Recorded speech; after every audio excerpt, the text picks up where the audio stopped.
নমস্কার দর্শক বন্ধু, এখন বলবো মিথুন রাশি অর্থাৎ 2025-এর জুন মাসে মিথুন রাশির জাতক জাতিকার জীবনে কি কি ঘটতে পারে সে সঙ্গে প্রতিকার এবং টোটকা। বন্ধু, আমি যে প্রতিকার বলবো সেটা সম্পূর্ণ নিঃশুল্ক। এই যাবৎ হয়তো আপনাদেরকে কেউ বলেনি, এই যাবৎ আপনারা শুনেছেন পাথর, কবচ, শিকড় ইত্যাদি সম্বন্ধে অনেকেই অনেক কিছু বলেছে, কিন্তু আমি বলবো সম্পূর্ণ নিঃশুল্ক। কি করে আপনি সম্পূর্ণ বিনা পয়সায় আপনার বড় সমস্যার সমাধান করতে পারবেন, কি করে আপনি সমস্ত সমস্যা থেকে মুক্তি পাবেন। এগুলো কিন্তু পৃথিবীর কোনো জায়গায় লেখা পাবেন না, কোনো বইতে পাবেন না, কোনো জ্যোতিষতান্ত্রিক কাছে পাবেন না, কারণ এগুলো সম্পূর্ণ আমার স্বপ্নে পাওয়ার টোটকা এবং 100% পরীক্ষিত। যাই হোক, এ মাসে আপনার জীবনে 6টি অত্যন্ত অশুভ দিন আছে। এই অশুভ দিনে আপনার জীবনে কি ঘটতে পারে, তার থেকে মুক্তির উপায় কি, এগুলো আমি বলেছি। আর সে সঙ্গে 4টি দিন আছে অত্যন্ত শুভদায়ক।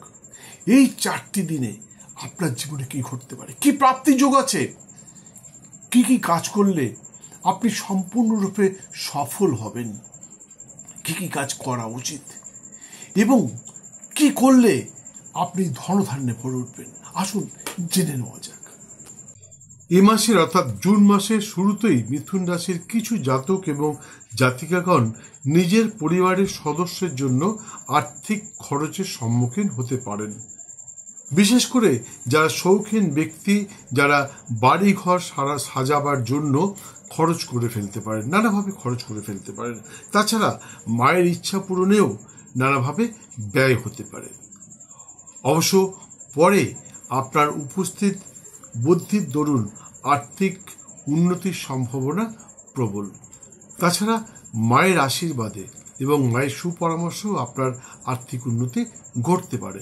তবে এই কথা সত্যি, মিথুন রাশির জাতক জাতিকার জীবনে আর্থিক উত্থান পতন লেগেই থাকে। তবে এ ব্যাপারে তেমন চিন্তিত হওয়ার কোনো কারণ আছে বলে আমার মনে হয় না, কারণ অনুসন্ধানকালে লক্ষ্য করেছি মিথুন রাশির জাতক জাতিকা নানাভাবে আর্থিক উন্নতি ঘটে থাকে। সামান্য সময় কিন্তু এই আর্থিক উন্নতিতে বাধা আসে, কিন্তু পরবর্তীকালে দেখেছি এরা কিন্তু চট করে অতটা গরিব বা নিম্ন মধ্যবিত্ত হয় না, এরা মধ্যবিত্ত হয়ে থাকে। আর যদিও নিম্ন মধ্যবিত্ত হয় তাহলে এদের কিন্তু টাকা পয়সা সময় মতন ঠিক পেয়ে যায়।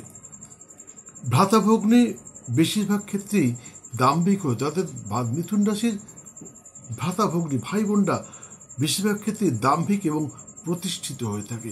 এই মুহূর্তে মিথুন রাশির জাতক জাতিকার ভ্রাতাভগ্নীর ইচ্ছা পূরণের জন্য নানাভাবে অর্থ ব্যয় হতে পারে। তবে আগামী 16 জুন 2025 থেকে ভ্রাতাভগ্নীর সান্নিধ্যে এবং তাদের সুপরামর্শে আর্থিক উন্নতি ঘটতে পারে। যারা গৃহ নির্মাণ কর্মে হাত দিয়েছেন বা প্রমোটিং করছেন অথবা রিয়েল এস্টেটের ব্যবসার সাথে যুক্ত, তারা এই মুহূর্তে একটু ঠকে যেতে পারেন। কিছুদিন ওয়েট করুন, অর্থাৎ আগামী 10 জুন 2025-এর পর আপনি আপনার ইচ্ছে মতন জিনিসপত্র কিনতে পারেন এবং বিক্রিও করতে পারেন, তাতে আপনি লাভবান হবেন। তবে এই মুহূর্তে কিন্তু আপনি ঠকে যেতে পারেন, তাই 10 তারিখ পর্যন্ত একটু দাঁড়িয়ে যান। বিদ্যার্থীর বিদ্যায় নানা উন্নতি সহ প্রতিভার বহিঃপ্রকাশের সম্ভাবনা প্রবল। বিশেষ করে শিল্পকলার সাথে যারা যুক্ত, অর্থাৎ গান বাজনা, অভিনয়, চিত্রশিল্প ইত্যাদির সাথে যারা যুক্ত, তারা নতুন কাজ পেয়ে যেতে পারেন এবং সেখান থেকে কিছু আর্থিক উন্নতির সম্ভাবনা প্রবল। শুধু তাই নয়, আগামী 8 জুন 2025 থেকে খুলে যেতে পারে আয়ের নতুন নতুন পথ। তবে এই কথা সত্যি, সেই সঙ্গে শুরু থেকেই আয়ের পথে কিছু শত্রু ওত পেতে থাকবে আপনার কাছে বাধা বিড়ম্বনার সৃষ্টি করবার জন্য। যাই হোক, স্বামী স্ত্রী তথা প্রেমিক প্রেমিকার সম্পর্কে উন্নতি অনেকের দৃষ্টি আকর্ষণ করতে পারে। এখানে একটি সুখবর দিয়ে রাখি, কিছু জাতক জাতিকা যাদের প্রেম ভেঙে গেছে তাদের প্রেম আবার হয়তো জুড়ে যেতে পারে। আবার কিছু জাতক জাতিকা যাদের স্বামী স্ত্রীর মধ্যে অশান্তির কারণে সম্পর্ক প্রায় ছিন্ন হতে চলেছিল তাদের সম্পর্ক হঠাৎই আবার জুড়ে যেতে পারে, তাদের মিলমিশ হয়ে যেতে পারে। কিছু জাতক জাতিকার নতুন কর্মসংস্থান, কারো পদোন্নতি ইত্যাদি ঘটতে পারে। কর্মচারী, আধিকারিক, ছোট ছোট কাজের সুপারভাইজার, প্রশাসনিক ব্যক্তিত্ব, সংগঠনের নেতানেত্রী, চিত্র পরিচালক ইত্যাদির জন্য সময়টি অত্যন্ত গুরুত্বপূর্ণ এবং সুখদায়ক হতে চলেছে। বন্ধু, সুযোগ আসছে, এই সুযোগের সদ্ব্যবহার করতে ভুলবেন না। মনে রাখবেন, বারবার কিন্তু এই সুযোগ নাও আসতে পারে। তবে একথা সত্যি, আপনার এই সুযোগ পাবেন বেশ কিছুদিন ধরে, অর্থাৎ 2-2.5 বছর ধরে এই সুযোগ পাবেন। তাই আমার একান্ত অনুরোধ, খুব ভেবেচিন্তে নিষ্ঠার সাথে কোনো বিশেষ কাজ করবেন এবং এগিয়ে যান। খুব সহজেই উন্নতির শিখরে পৌঁছতে পারবেন এবং দীর্ঘদিন ধরে আপনার অস্তিত্ব বজায় রাখতে পারবেন। অর্থাৎ এই সময়টা দীর্ঘদিন থাকবে এবং নানাভাবে আর্থিক উন্নতি ঘটবে। তবে সত্যের পথে চলুন বন্ধু, কোন রকম তঞ্চকতার মধ্যে যাবেন না, তাতে কিন্তু আপনার ক্ষতি হতে পারে। এখানে একটি কথা বলতে ভুলে গেছি, কিছু জাতক জাতিকা নতুন জমি, বাড়ি, ফ্ল্যাট ইত্যাদি কিনে ফেলতে পারেন। এখানে আরও একটি কথা বলতে ভুলে গেছি, মিথুন রাশির কিছু জাতিকা এই মাসে গর্ভ সঞ্চার ঘটতে পারে, অর্থাৎ কোনো মায়েরা গর্ভবতী হতে পারেন। মিথুন রাশির জাতিকা, তোমরা একটু ধৈর্য ধরো, দেখো তোমরা হয়তো এই মাসে তোমাদের গর্ভ সঞ্চার ঘটতে পারে।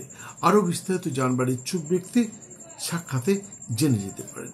বন্ধু, আমি জানি আপনারা আমার ভিডিওগুলি দেখেন, সাবস্ক্রাইব করেন, শেয়ার করেন, প্রচুর প্রচুর ফোন করেন। কখনো কখনো আমি অধৈর্য হয়ে যাই, কেন এত ফোন আসছে। তা সত্ত্বেও আপনাদের সকলের ফোন অ্যাটেন্ড করি এবং সকলের সমস্ত প্রশ্নের উত্তর দিয়ে থাকি। কিন্তু আপনারা যেটা করেন না, সেটা হচ্ছে সময় মতন বেল আইকনটি বাজান না, যার জন্য সেকেন্ড টাইম অনেকেই আমার ভিডিও দেখতে পারেন না। অনেকেই কমপ্লেন করেন যে 2 বছর 2 মাস 3 মাস আগে আপনার ভিডিও দেখেছিলাম, কিন্তু ইদানিং দেখতে পাচ্ছি না, কেন দেখতে পাচ্ছি না। বন্ধু, আসলে আপনি ভিডিওটা দেখেছিলেন, ভালো লেগেছিল, কিন্তু আপনি কোনো রকম লাইক করেননি, বেল আইকন বাজাননি, যার জন্যে ইউটিউব কোম্পানি মনে করেছে আনফর্চুনেটলি ভিডিওটি আপনার কাছে পৌঁছে গিয়েছিল, আপনি এই ভিডিও পছন্দ করেন না, তাই ইউটিউব কোম্পানি আপনার কাছে সেকেন্ড টাইম পাঠাননি। তাই জন্যই বলছি, বেল আইকনটি বাজিয়ে দিন। আর যদি ভালো লাগে তাহলে আপনি আমার চ্যানেলটিকে সাবস্ক্রাইব করে আমার গ্যালারিতে পৌঁছে যান। সেখানে গেলে আপনি দেখতে পাবেন 1300-ও বেশি সম্প্রচারিত ভিডিওর মাধ্যমে আপনার জীবনের জ্যোতিষতন্ত্র, বাস্তুজনিত নানা সমস্যার সমাধান খুঁজে পাবেন।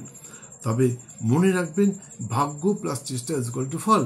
আপনার ভাগ্যে আছে, কিন্তু আপনি যদি সময় মতন চেষ্টা না করেন, তাহলে হয়তো পূর্ণ ফল নাও পেতে পারেন। বন্ধু, আমি এখানে কোনো মন গড়া কথা বলিনি, আপনার ভাগ্যে যা আছে তাই বলেছি।